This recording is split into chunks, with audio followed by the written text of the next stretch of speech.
today for our hearing on Boll weevil control, and I appreciate you coming out in the snow and the ice and braving through the elements to get here, and hopefully it'll be clear when we get done so you can have a safe trip home.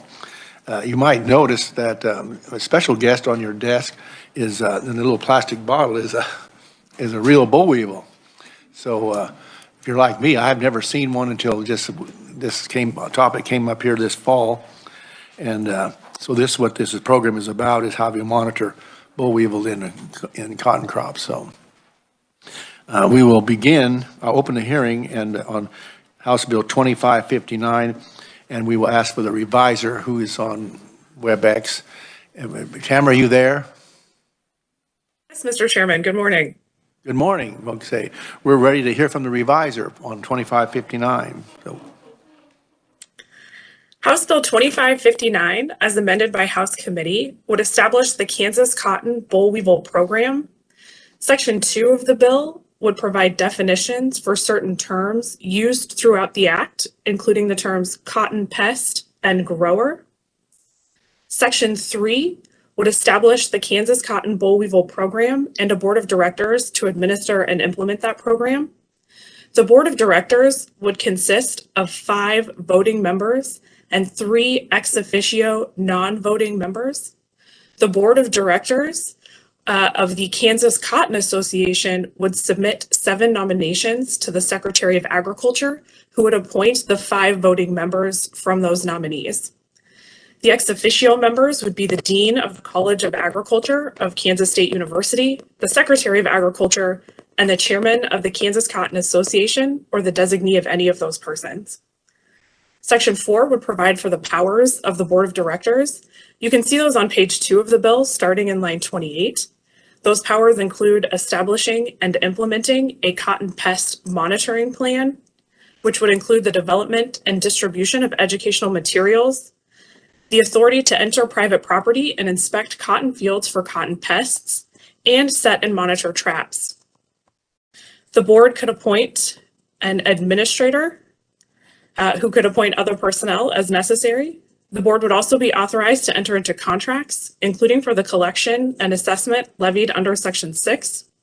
Additionally, this section would establish the parameters for those inspections that I just mentioned, including notice and allowing the owner, operator, lessee, or representative thereof to accompany any inspector on that property.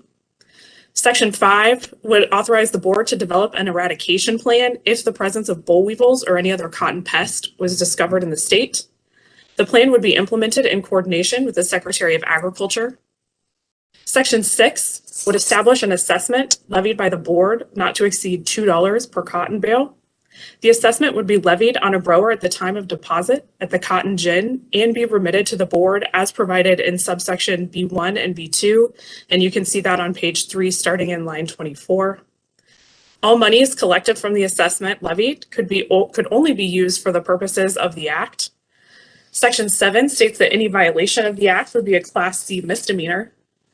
And Section 8 states that the program or any of the program's activities may be discontinued upon the resolution of the program or the activity with approval of the Secretary if the board determines that the program or the activity is no longer necessary. If the program itself is discontinued, the board would file a final report with the Secretary. The Secretary would then provide a final report to the Legislature. This bill would take effect upon publication in the statute book. It did pass the House on a vote of 83 to 37, and I'll be happy to answer any questions. Thank you very much, Tamara. Good report. Committee, any questions for the reviser? Well, she covered a lot of territory there, but any questions for the reviser? Seeing none, we will move forward.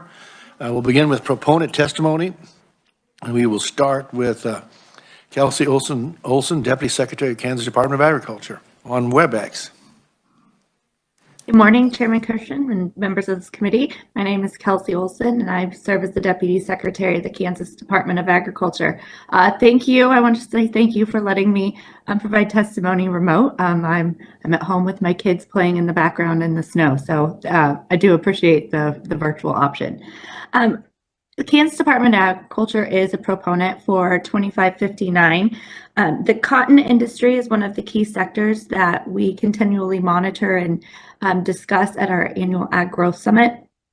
And one item that has been brought up in the past is the concept of a cotton boll weevil monitoring program. Many of our neighboring states have similar programs, and our fellow states have reached out and encouraged Kansas to take a position on this as well. We've seen the cotton industry grow substantially in recent years, and this program, we think, would not only help support the growing industry, but ensure that its success can continue down the road and prevent any future establishment of boll weevils within the state.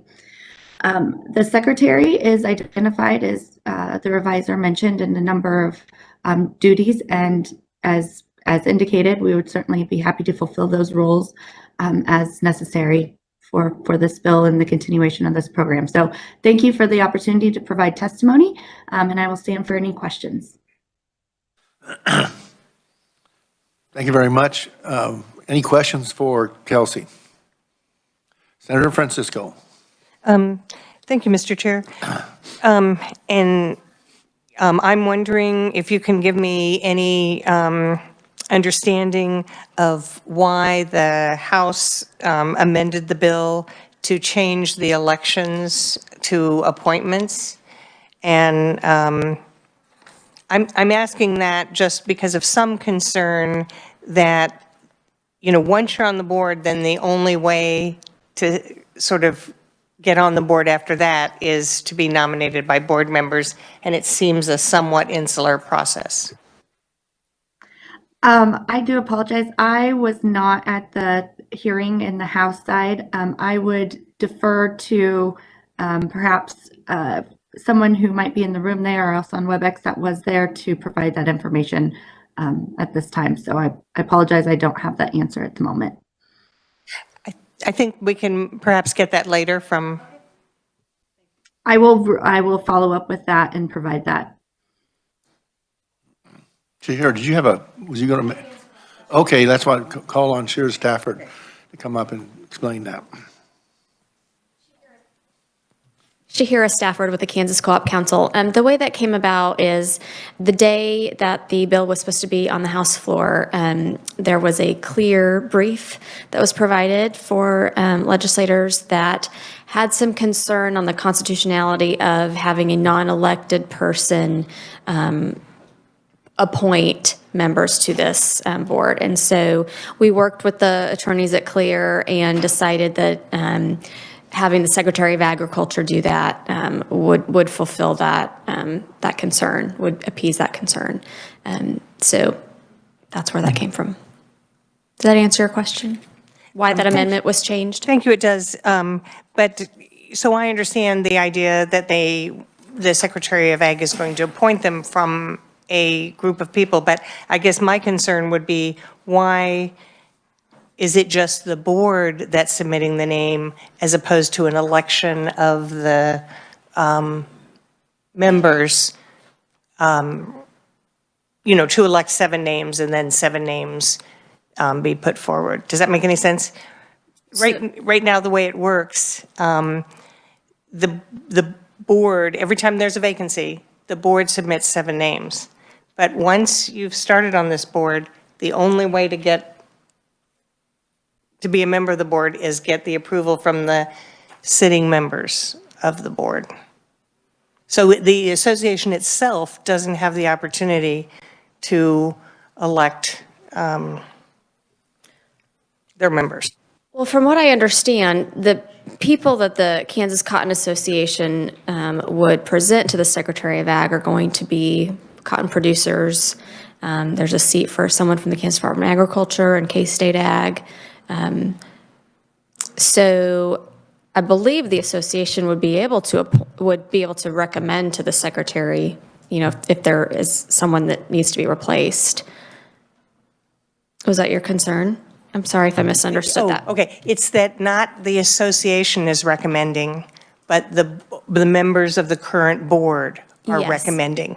And yes, it has to be people who are growers, but the board is likely to recommend people that they know and work with, and then I'm just saying it becomes a very insular process. But I appreciate the understanding. That's Thank you. something that we can maybe talk about, the composition of, if the board, if that's something we need to change. But It's not the composition, it's how the 7 names get selected to give to the secretary. Thank you. Any other questions? We'll call our next conferee, Brandy Miller, Kansas Cooperative Council. She WebEx?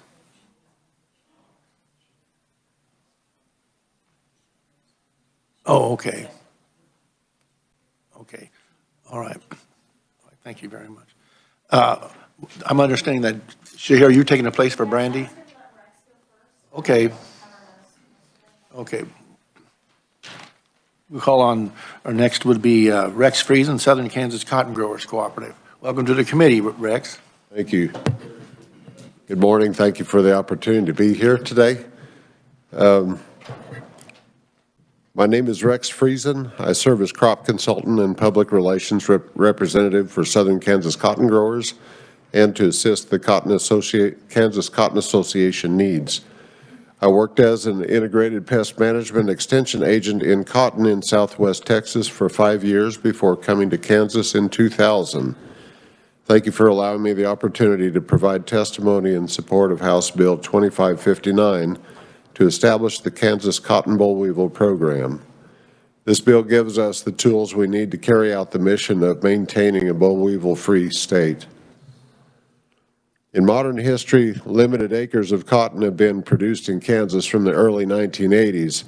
However, due to several factors, cotton acreage has dramatically increased since 2016 to the point that the National Cotton Council, the cotton industry's national governing body, would express concern over the lack of adequate monitoring for the presence of boll weevils, a severe cotton pest that is currently under eradication efforts throughout the Cotton Belt. The boll weevil has been eradicated in the U.S., excepting the southern Texas region, as boll weevils continue to immigrate from Mexico, posing a constant threat to the U.S. cotton production. Efforts to keep them from spreading throughout Texas and beyond have been overwhelmingly successful. However, due to the potential serious impact and the possibility of boll weevils flying or hitchhiking on custom equipment transported across state lines justifies significant efforts throughout the Cotton Belt to make sure they do not become established in any region should they arrive by whatever means. What's the problem?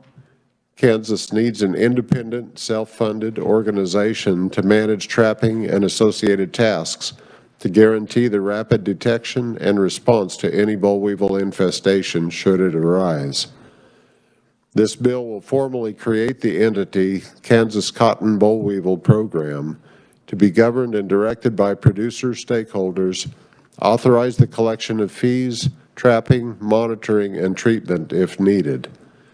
Establishing the Kansas Cotton Boll Weevil Program organization facilitates formalized legal relationships such as MOUs with the FSA, KDA, or other related departments, offices, and businesses to assist in accomplishing our mission. Thank you again for the opportunity to speak to you about this issue, and I ask for your support on House Bill 2559. I'm happy to answer any questions you might have. Feel free to contact me or Gary Feist, Chairman of the Kansas Cotton Association, at any time. Thank you. Thank you very much, Rex. Committee, any questions for Rex? Mr. Chair, before we start with questions, I did ask Senator Ware if she was able to get on, and she has not been admitted to the meeting. So, Senator Ware, that's fine. Senator Ware.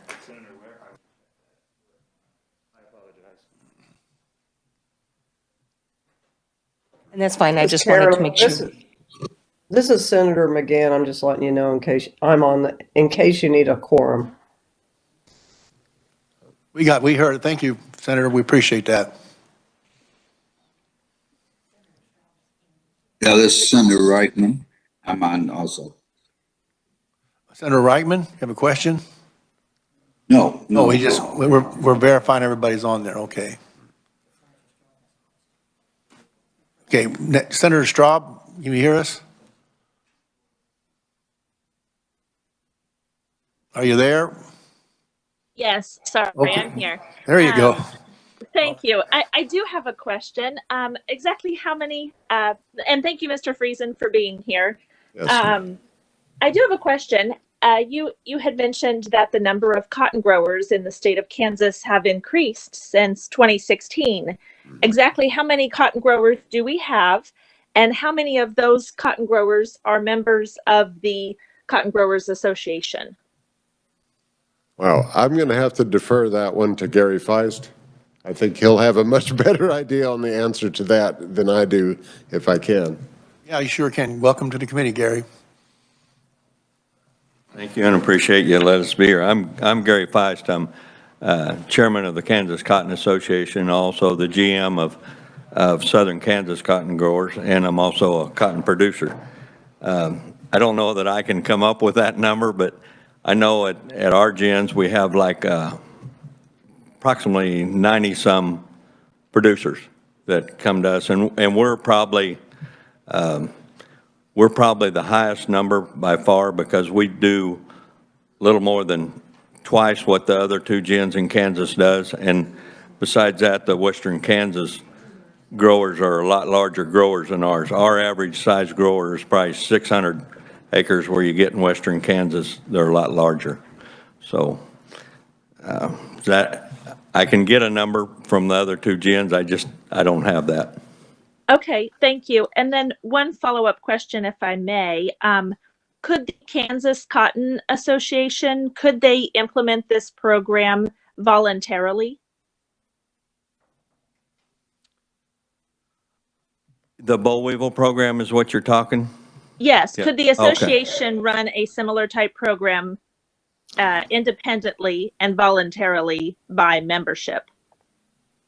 Well, basically, we've been doing the Boll Weevil voluntary program until we started when we built the gin in 99, and I think the first one was in 96, and we've just done it voluntarily through Oklahoma Boll Weevil, using their spare traps, and when our acres were down there minimum, when we'd set Boll Weevil traps out in the high traffic areas that we thought maybe they would come in on. But it was all just volunteer, like the gin managers was monitoring the traps, and then as we've outgrown that, where we can't take care of it. We used to gin maybe 30,000 bales in the state of Kansas, and we was able to take care of it. Now we hire a full-time trapper, and he has to hire temporary trappers during the season to take care of this program. And it's got beyond the voluntary stage. It needs to go to a program. Thank you. Any other questions? Senator Francisco. Thank you, Mr. Chair. I'm realizing my concern about the board is probably a question for the reviser, if that would be appropriate at this time.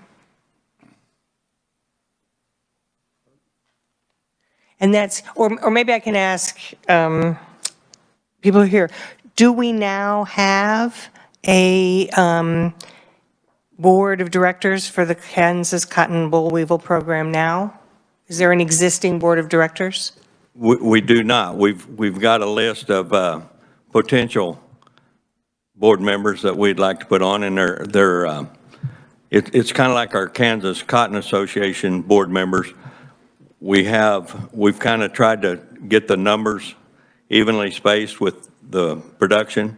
The production used to be highest in Western Kansas, and we'd have like two board members for that versus we each had one in the eastern side.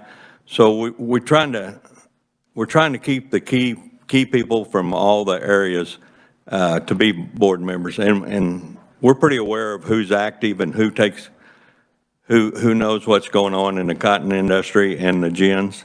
And we're kind of putting our list together of who we think will be good board members.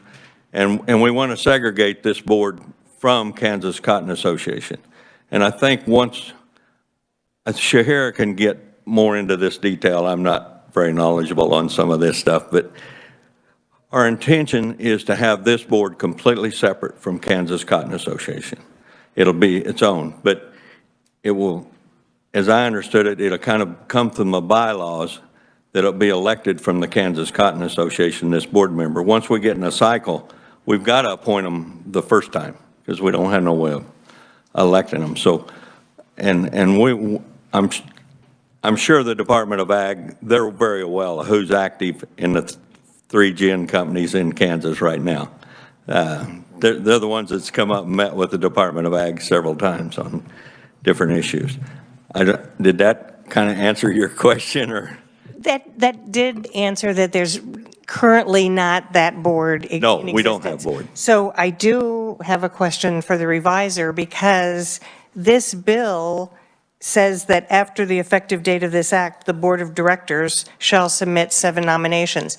But there isn't a board, so I'm asking the reviser how this could get set up in the first place, or what changes we might need. And I think the problem is amending it in a committee of the whole. Mr. Chairman? If I could make one comment on that, the board that's being referred to as making the submissions is the Kansas Cotton Association Board. That's going to get the ball rolling. Oh, thank you very much. So it's not the Boll Weevil Board. It's the association board. That's right. That's just to get, like Gary said, to get it in sight and to get it going. So. Okay. And that's probably the same answer that the reviser will give us. I heard her. Thank you. Probably. Thank you, Rex, for clearing that up. This is new ground for some folks, and so we want to make sure we get it right. So, Senator Straub have a question yet? I thought I heard. Okay. Oh, it's Tamara. Okay. All right. Any questions for Rex? Hang on there. The committee? Seeing none, thank you very much. Next up is Riley Aiken, National Cotton Council of America. Welcome to the committee, Riley. Thank you, Mr. Chairman, and thank you for allowing me to speak. My name is Riley Aiken, and I'm a member service representative with the National Cotton Council. And I am the one who brought these little pests today, set them on your desk earlier, courtesy of the Texas Boll Weevil Eradication Organization. And they're just thrilled that you guys are hearing this bill now, as is the rest of the U.S. cotton industry. I was here today at the request of one of our associate organizations, the Kansas Cotton Association. Also, the National Cotton Council oversees the Boll Weevil Plant Protection Fund and lobbies for federal funding for active boll weevil eradication efforts. As this exotic pest, boll weevils entered the U.S. in 1892. It spread across the cotton belt over the course of 30 years, leaving a path of destruction as it spread. After 42 years of active boll weevil eradication efforts, I'm proud to say that the boll weevil has been confined to a small section along the U.S.-Mexico border. Every cotton-producing state continues to monitor for potential reinfestation and manages state authorization to support monitoring activities. Every state compiles with a set of minimum standards to ensure areas remain boll weevil free.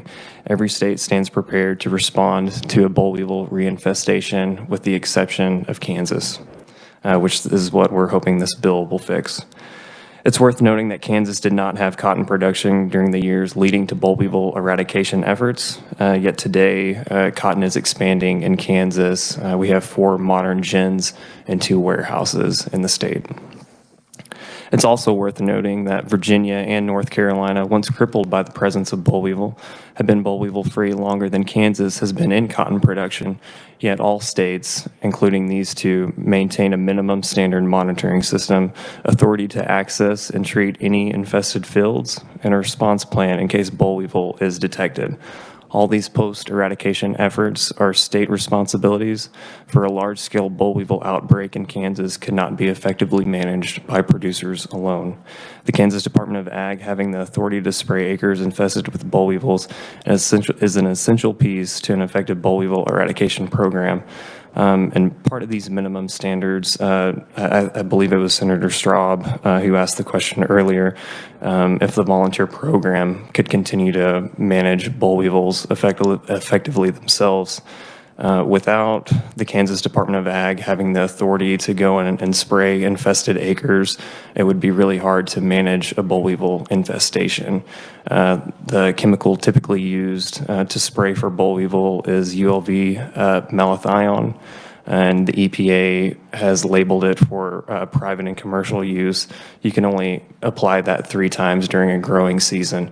There's a special label for state agencies to exceed that 3, the spray limit. It also often can take, for a moderate to severe boll weevil outbreak, a dozen applications per year before that field has been effectively managed. Also, as cotton acres continue to expand in Kansas, it is critical that your state measures similar to all other cotton-producing states, ensuring the boll weevil eradication investments of federal, state, and producer funds is not in jeopardy. Although one could argue the risk of boll weevils hitchhiking on transportation is low, there's still a very good chance that it could happen. 42 years of active boll weevil eradication, 70%, which has been funded by producers, could be lost if boll weevils infest acres in Kansas and it is not effectively managed. I'd be happy to answer any questions. Mr. Chairman, again, thank you for allowing me to speak. Thank you very much for being here and the information you provided there. So, committee, any questions for Riley? Senator Dahl. Thank you, Mr. Chairman. Good seeing you again. You and I met at the Moscow Cotton Gin. It's been eradicated, they said, but have there been boll weevils spotted in various, not a problem aspect, but 1 or 2 or 3? Have they been spotted like in Kansas at some point in time? To my knowledge, no boll weevils have ever been found in Kansas. I believe there were some found in Louisiana a couple of years ago, and Texas continues to battle boll weevils to this day. Yeah. Any other questions for Riley? Seeing none, thank you very much. Appreciate that. Committee, that's all we have. Proponent testimony that's here. I would draw your attention to our agenda. Claudia? Oh, okay. Shahir, sorry about that. Welcome back. Brandy was unable to make it in town today, and so due to the weather, so I'm testifying on her behalf. But I think what's been said covers it. The only thing I will point out, Senator Francisco, I think we would establish the reappointment or filling of vacancies by articles of incorporation and bylaws when the board, when the program is set. I was looking at the board, and now that I understand it's the Cotton Association members have their own way to get elected. So the only question that I have now is, does the board of directors really need to submit 7 nominations to the Secretary of Ag? That seems like a large number for 1 vacancy. And more than we ask for a Court of Appeals. Yeah. I'm not sure about that. I think that we could probably consult with an attorney and make sure that that's fixed in the bylaws or. But what I did want to say this morning, this started at the end of last session. We've been working with the Kansas Department of Agriculture, the Kansas Farm Bureau, Kansas Cotton Association, and we've all been coming to the table several times, and we believe that this is the best piece of policy. Something that Gary didn't mention is that he's been working with his colleagues in other states that have these programs, and they wish that they could have rewritten theirs to look like the way we have ours set up. We have 184,000 acres of corn harvested in 2002 in Kansas. A large portion of that cotton was ginned at a cotton cooperative, and so that's why it's important for the Kansas Cooperative Council to stand up and speak in support of this bill. In the last 5 years, southern Texas has seen more cotton boll weevil migration from Mexico.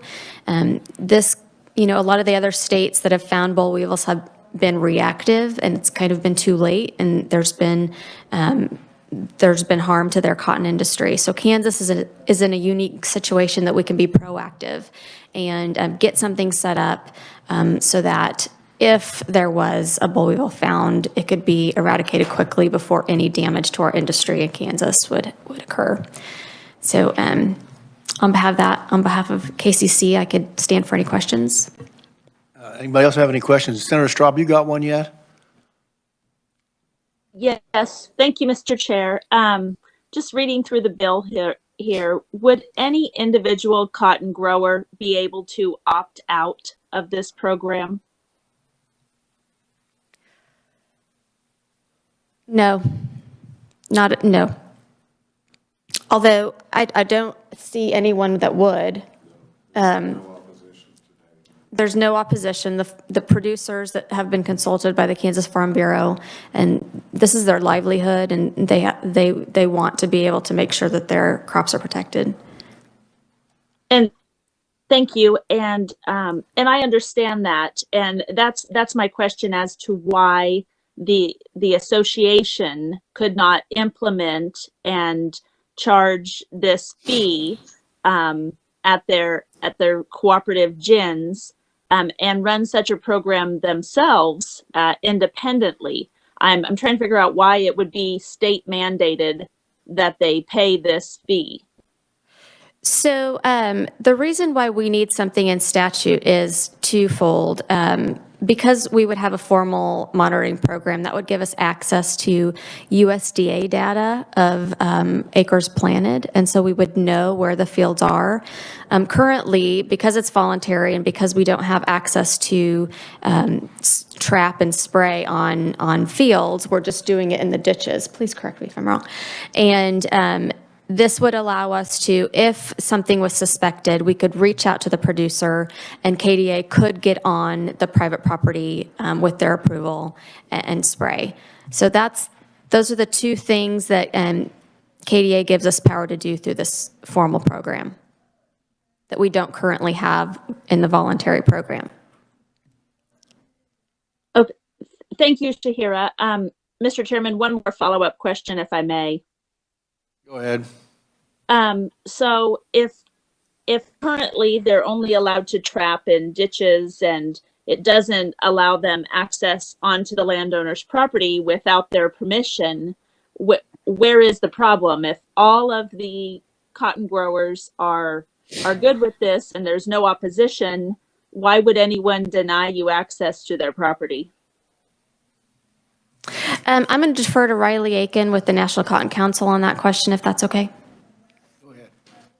Riley, welcome back. Thank you, Mr. Chairman. Senator, to answer your question, the minimum standards that have been set by the National Cotton Council and the U.S. cotton industry as a whole state that a cotton producer's field, the cotton producer must allow access for the boll weevil monitoring program to come out and set traps. It is not invasive in any way. Most boll weevil eradication programs only set one trap per section that cotton acres are grown in. Also, the minimum requirements require a state agency, whether it's a boll weevil eradication program itself or the state's ag agency, to be able to go onto that field and spray infested acres if boll weevils are found. This is just to secure all the funding and all the work that has went into boll weevil eradication thus far.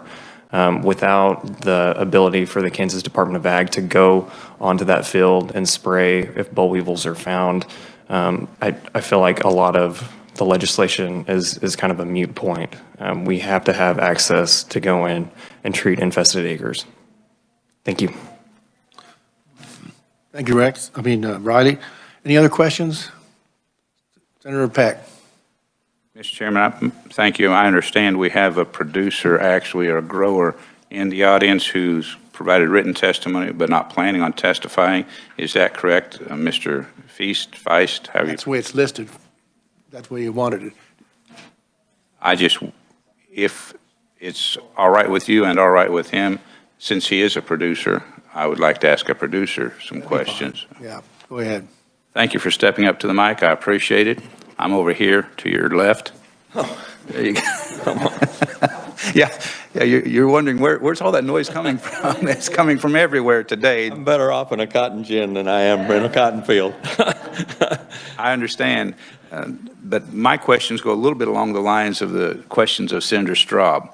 The bill says that the board designee can enter private property, and then it says that before or immediately upon entering, attempt to notify. I'm just a little uncomfortable with not notifying ahead of time and making certain that the producer, the grower, is aware that someone is going to be in their field amongst their crops.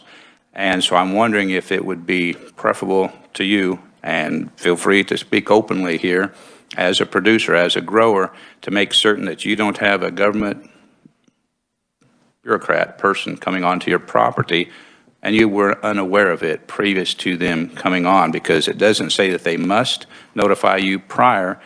It says that they can try to notify you prior or immediately upon entering, attempt to notify. Well, to me, that's just, that's very loose. Do you have any concern with that?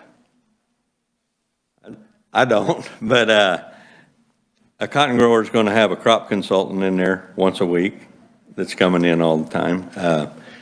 And they're pretty used to the boll weevil.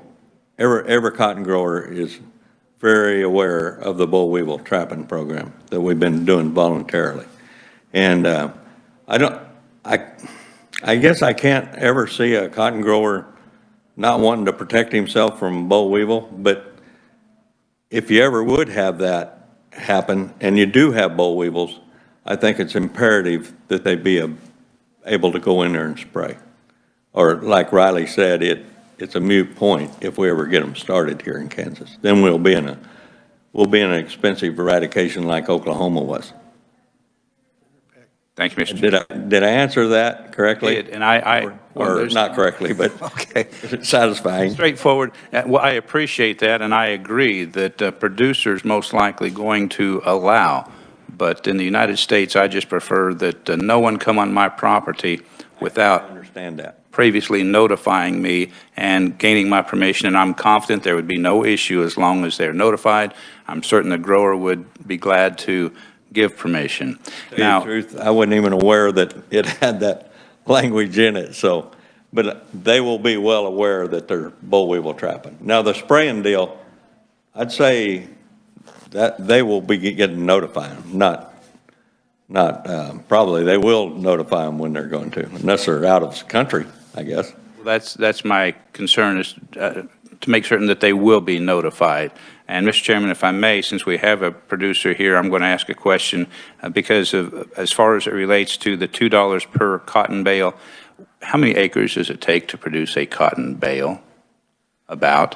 I realize it depends on production. The dry land, you're going to be anywhere from in a normal year, probably a bale and a half.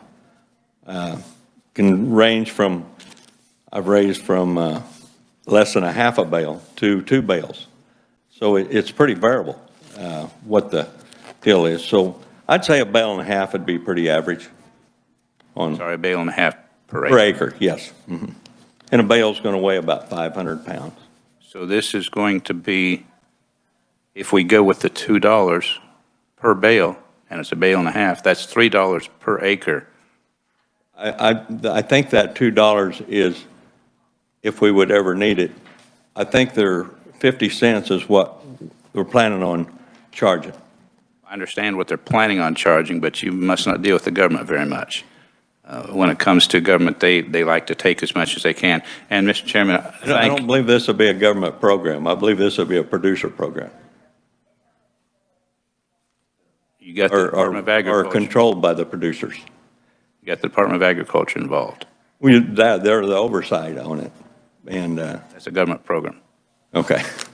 Okay. I mean, I don't mean disrespect at all. No, that's fine. And I understand you're a normal American producer, and you think a little differently than those of us who have had to deal with government for a while. So it helps for the committee to understand and see what normal Americans think and trust, where sometimes your trust is not warranted.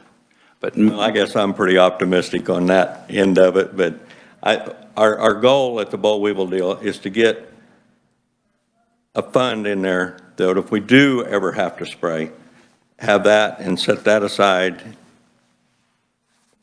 rat hole it. I don't know the proper term, but rat hole this over here, and then the board can bring this collection down once we have this fund set up to take care of if we do have boll weevil. Set it down to all we need the money for is to run our boll weevil traps and the operation of it. That's our intent. I understand the intent, sir. I appreciate it. I have no problem with the intent and so forth. Yeah. But sometimes the administration of it, when we're passing legislation and putting language into law, it can be a little bit further and more extensive and expansive than you realize. So I appreciate your answers. I really do. And anything I said, I meant no disrespect at all. No, that's fine. Yeah, I just, as a producer, I'm very willing to do this program. I don't want a slush fund out there, excessive either. And that's why I think being controlled by the growers will have a lot to do with where this fund goes to. Thank you. Mr. Chairman, I do have a question that would not be for this gentleman as it relates to the in-state and out-of-state cotton gins. And I don't know who I should ask that of. I don't know if it should be the Department of Agriculture. Find out what's the question. We'll see if we get somebody to answer. Okay. In the bill, it mentions that in-state cotton gins must monthly remit any collections, which I would think they wouldn't collect every month of the year. But then it mentions that any out-of-state gin only is required to forward the funds by June the 1st of each year. And I'm curious as to why we're requiring our in-state gins to provide the money that they collect to the board or to the commission, I guess it's board, on a monthly basis, whereas our out-of-state is, they would most likely do it monthly, but they're not required in the legislation. So I don't know who to ask that of. And I don't know if that's something we should look at changing as a committee, or I'm curious as to why. My question is why it is set up that way, where in-state's got one standard, out-of-state's got a totally different standard. And I would be more likely to make it easier for our in-state and more difficult for out-of-state, if I may put it that way. So I don't know who to ask. The only thing I can answer, or part of it that I can answer, our gin collects for Oklahoma. And then we actually, our gin, when we do a scale ticket, which is finishing up when that grower's cotton is classed, we do the paperwork on it, what they owe the gin or what the gin owes them, and then we just send that money. That's part of the scale ticket, and we send that money to the Oklahoma Boll Weevil Association. We collect it for them, and we pass it on. We don't have any Texas cotton that comes to us, so. Texas actually charges all the Kansas people, I'm not sure of the figure, but they charge us and then they credit us back because it's in a warehouse. Texas collects it through warehouse, so PCCA takes care of Texas, Oklahoma, and Kansas. So to not mess their book system up or whatever, they charge us and then just credit us back for their boll weevil. As far as the monthly deal, I guess I'm not sure here. Can you help me any on that? Chairman Kirshen, or? Oh, okay, Kelsey, go ahead. Hi, thank you. Kelsey Olson, Kansas Department of Agriculture. I just wanted to weigh in here on the senator's question.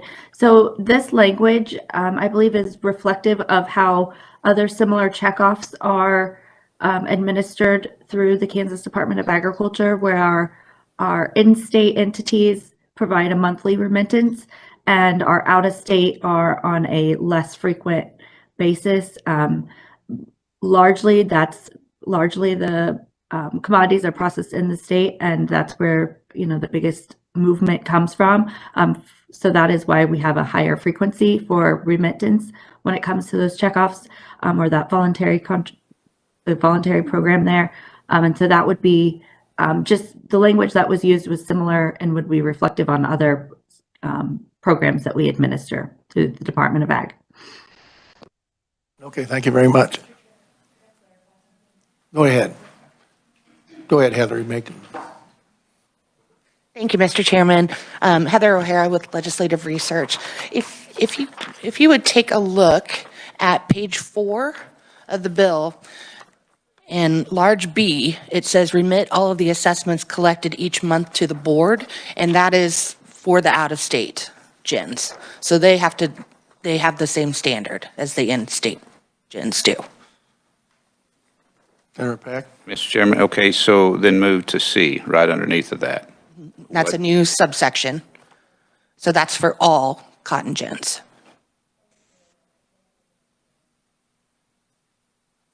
Okay.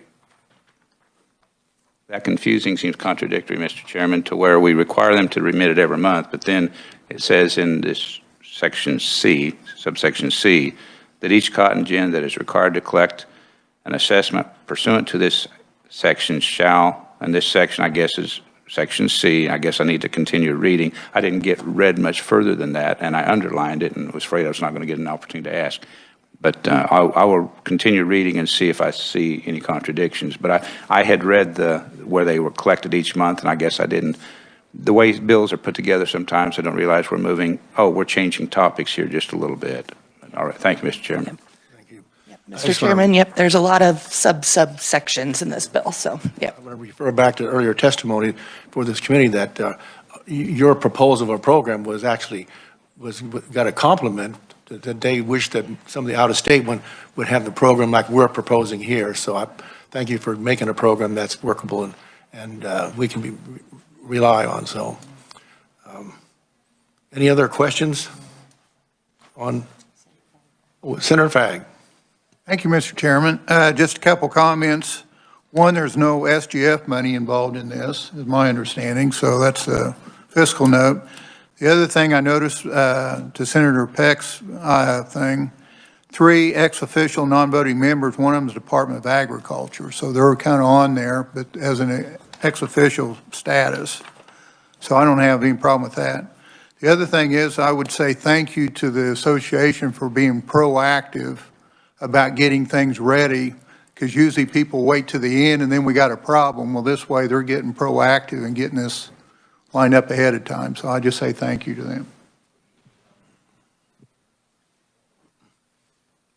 Any other thoughts or comments, committee? I'll go back to the agenda, and we are, Gary Feist was the written testimony only. We also have written testimony proponent for Brenda Osborne, Executive Director of the Oklahoma Boll Weevil Eradication Program. And there were no neutral or opponents, but I will ask, is anyone here would like to testify as an opponent? Seeing none, anybody would like to testify as a neutral? Seeing none, is anybody else would like to would like to speak on behalf as a proponent? Okay. Yeah. And then we have a notice from Claudia Hissong from Farm Bureau. She had intended to be here, but she submitted written testimony too as a proponent. So is there anybody else who want to testify as a proponent? I have to ask that for sure. We have a document. Seeing none, we will close the hearing on House Bill 2559 and move on to the committee, was my intention to work this bill and get it moving for the, so the association go forward. And that is what I think I will tend to do. So we'll go ahead and move into final action. And any questions? Do you want to hear from the reviser again? Senator Francisco. Thank you, Mr. Chair. I think that Senator Peck brought up a good comment when he talked to the question of notification. And this is on page 3, line 11. And it says, attempt to notify, if practicable, the owner, operator, or lessee of the premises. And it seems that you could just send something in the mail if you aren't able to notify some. So I think that should just say notify the owner, operator, or lessee of the premises of the purpose for such entry.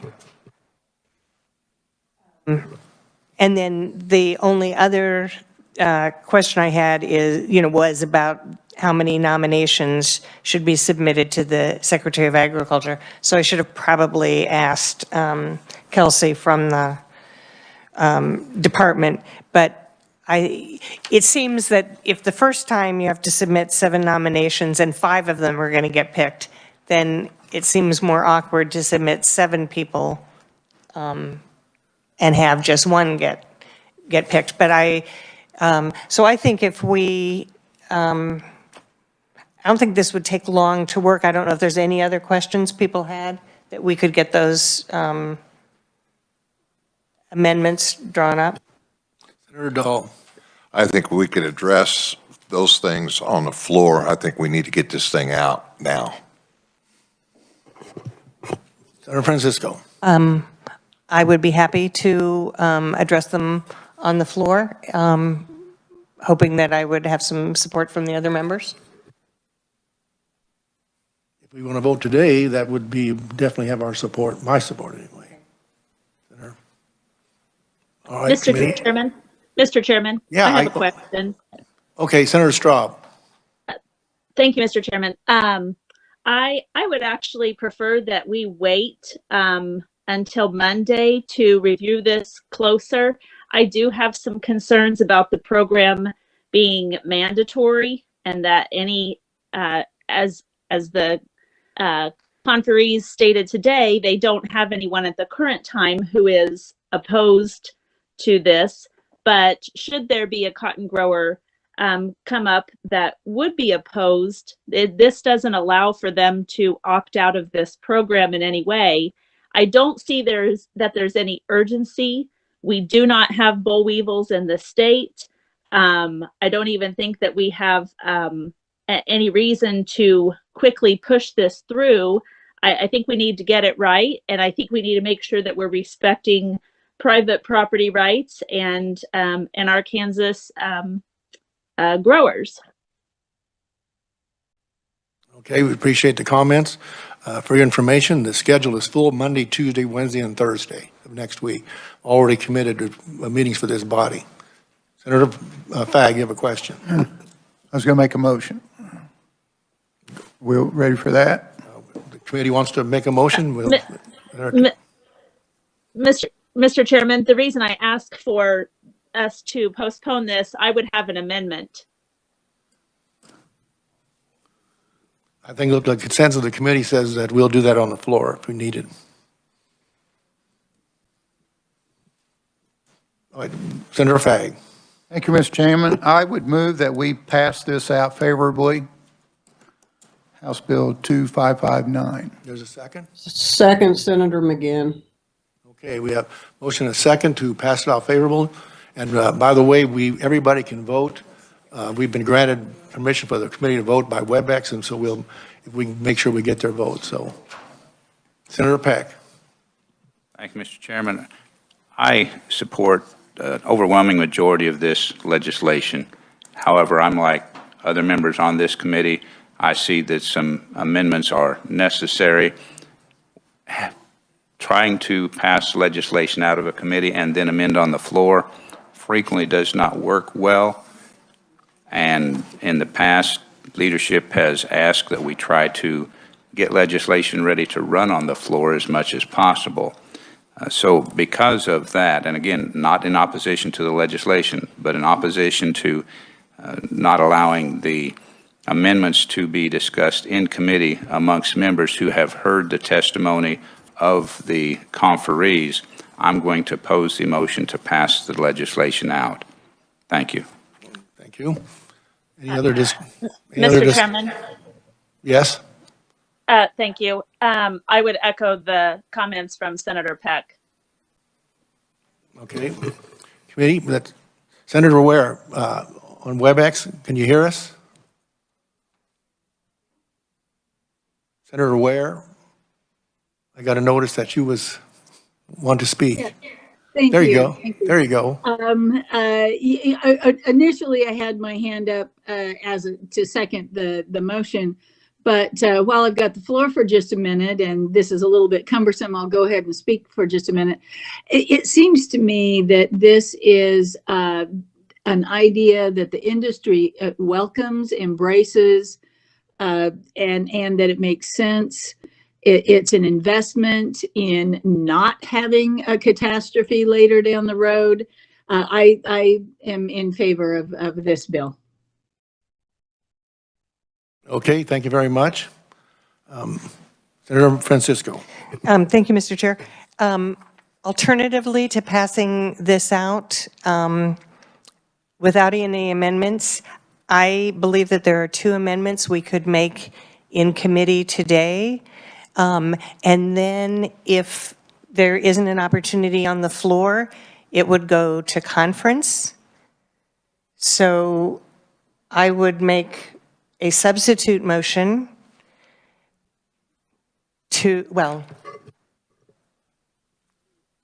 could you make a substitute motion to add an amendment? Actually, the rules of this committee are substitute motions aren't allowed. Okay. If the committee decided to not go ahead, or if the maker of the motion would withdraw, then I would just make the change on page 3, line 11, to strike attempt to, and also if practicable. So the bill would say you must notify the owner, operator, or lessee. And actually on page 2, line 8, I would say shall submit 3 nominations, rather I would change 7 to 3. And I think with those 2 changes, we would have an opportunity to make any additional changes on the floor. But if they don't go through, there is still an opportunity in conference.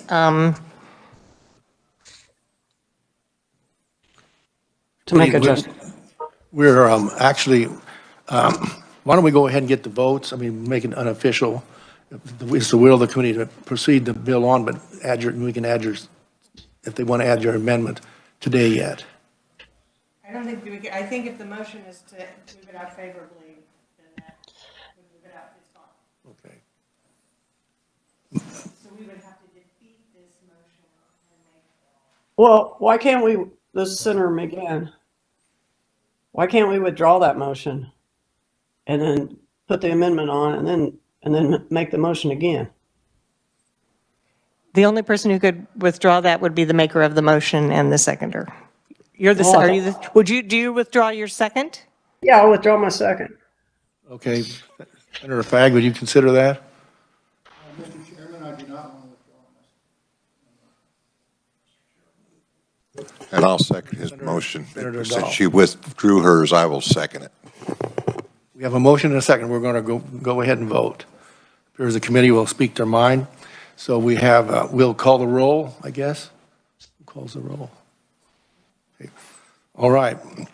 Beginning with Senator Straub. Like you already vote. No. Senator McGinn. Aye.